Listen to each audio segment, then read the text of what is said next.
that's Alex Neve.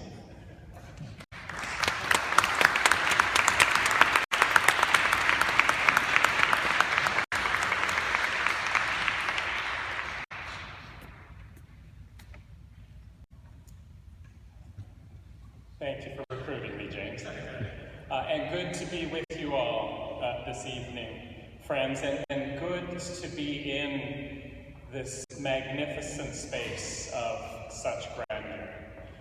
And to be in this space because we join together in our determination to stand up for and speak up for life and against death, against the death penalty.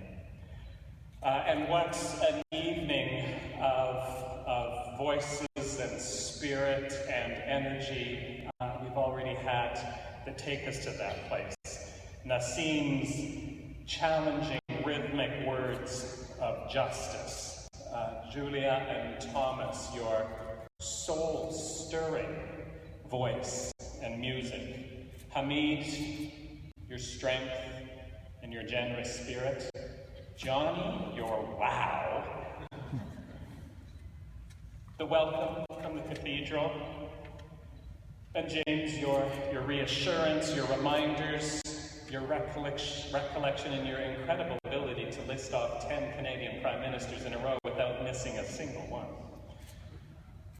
That's what brings us together. And it's that energy and determination that lies behind the light that is Toronto tonight. Toronto, the city for life. I'm very much struck, certainly in some of the reminders we've had from James, from listening to Johnny and Hamid, and the reminder of Muhammad Ali Tahiri, that of course much of what brings us together is remembering the people, the stories, the cases, the tragic stories of death from the past, wrongful death, unjust death. The hopeful stories from the past of lives that were saved, and the cases, the stories, the people who are in front of us right now, whose lives hang in the balance. And I too, recently, James, was very much remembering one of the cases you reminded us of, because I'm sure some of you noted the fact that it was just earlier this month that we marked quite a somber anniversary in the struggle to end executions around the world. James reminded us of the case of Ken Saro-Wiwa. Just about 2 weeks ago marked the 20th anniversary of when that noose was slipped around his neck. I was living in Toronto at that time, and I can so clearly remember. I have a number of very clear recollections of work and advocacy around the death penalty, but this one is so real. I remember standing in our kitchen in Parkdale with a crying 1-year-old who was waiting for some food while I stood speechless. I couldn't move as CBC broadcast the news that the Nigerian government had defiantly, and it absolutely was about defiance, it was nothing but that, gone ahead in the face of massive international opposition with that execution.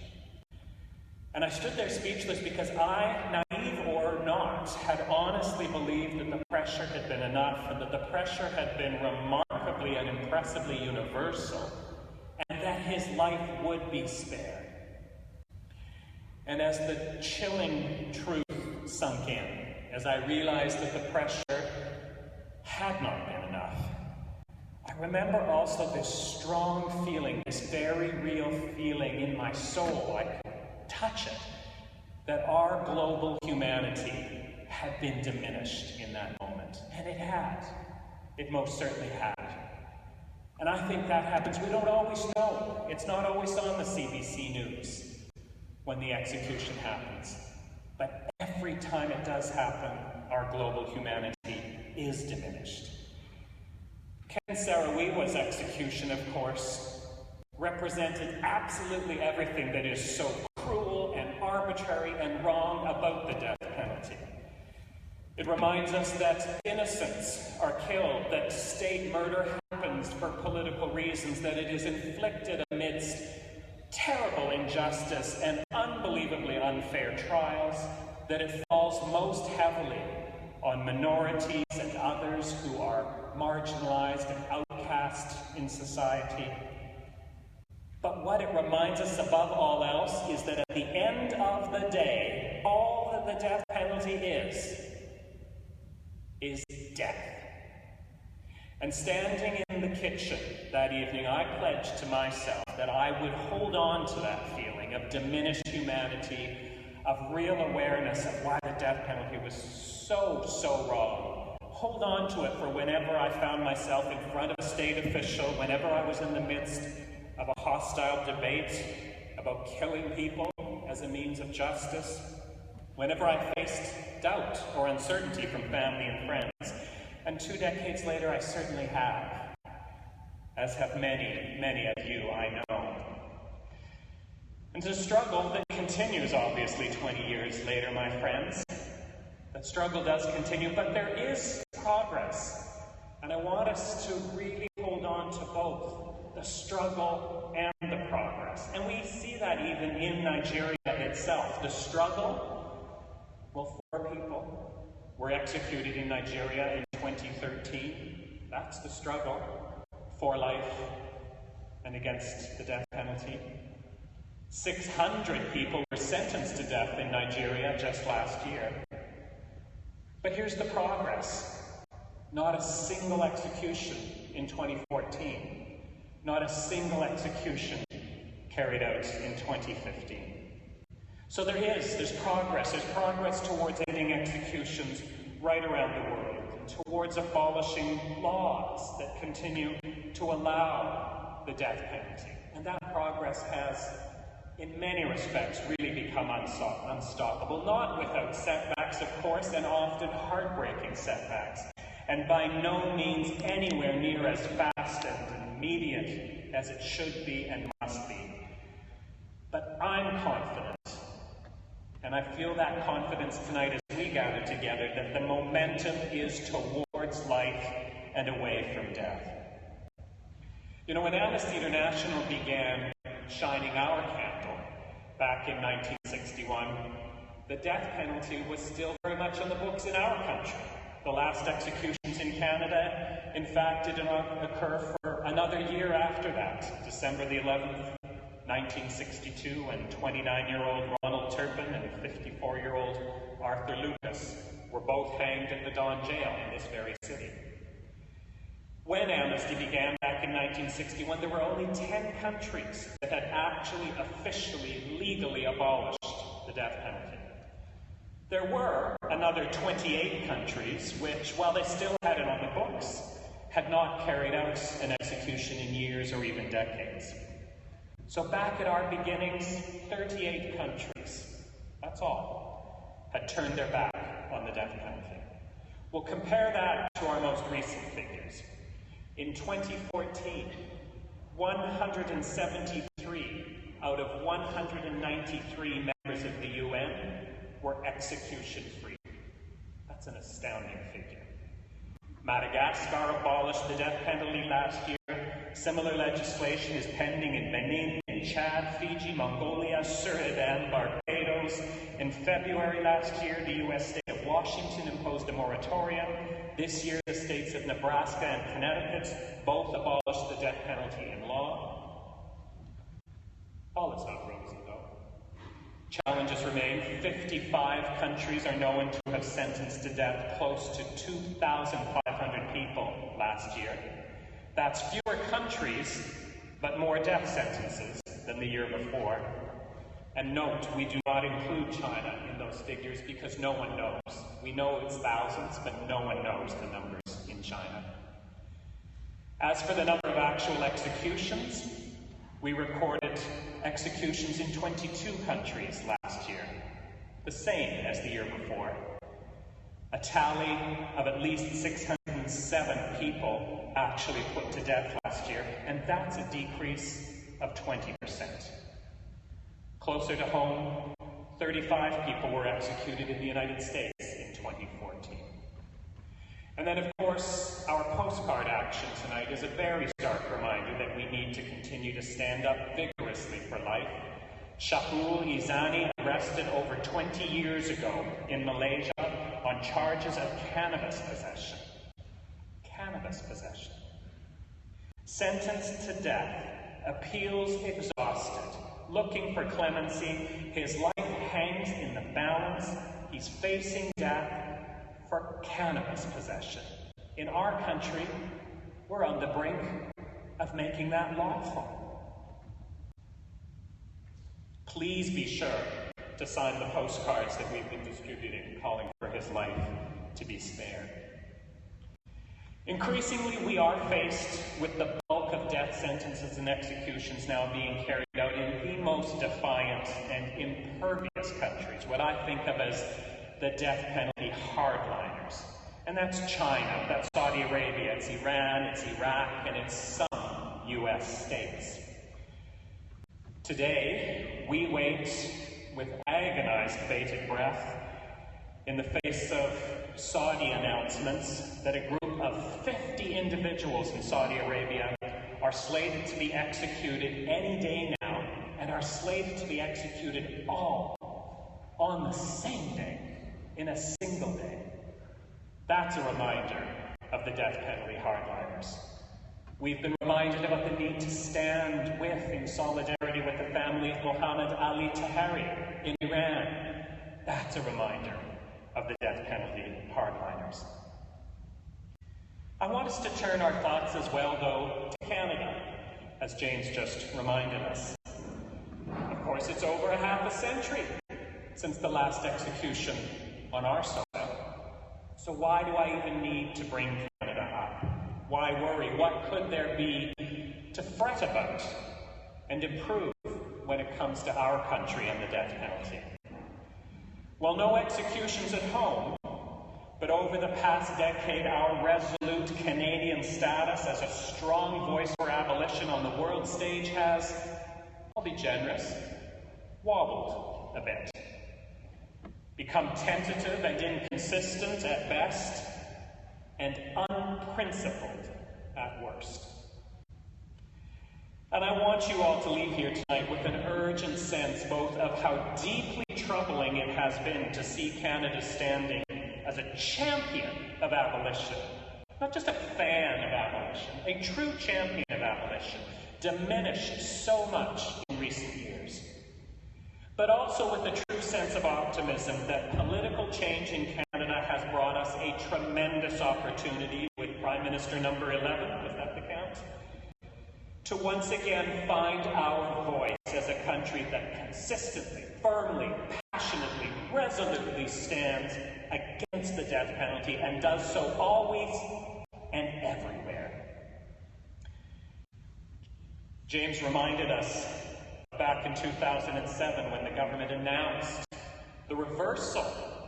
It was a reversal of a long-standing practice of always, not occasionally or sometimes, always seeking clemency on behalf of Canadians sentenced to death in other countries.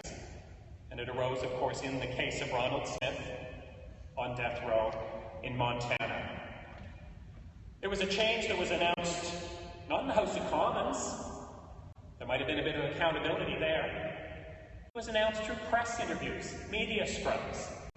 And as James has reminded us, the new policy was that we were no longer going to seek clemency for individuals sentenced to death in democratic countries that adhered to the rule of law. Unprincipled, almost, also, unbelievably unstrategic diplomacy. What does that mean when you start to show up in the undemocratic countries where you are seeking clemency? The message being, we wouldn't ordinarily do this, but we come to seek clemency because we think you're bad guys. That really sets you up for a win, doesn't it?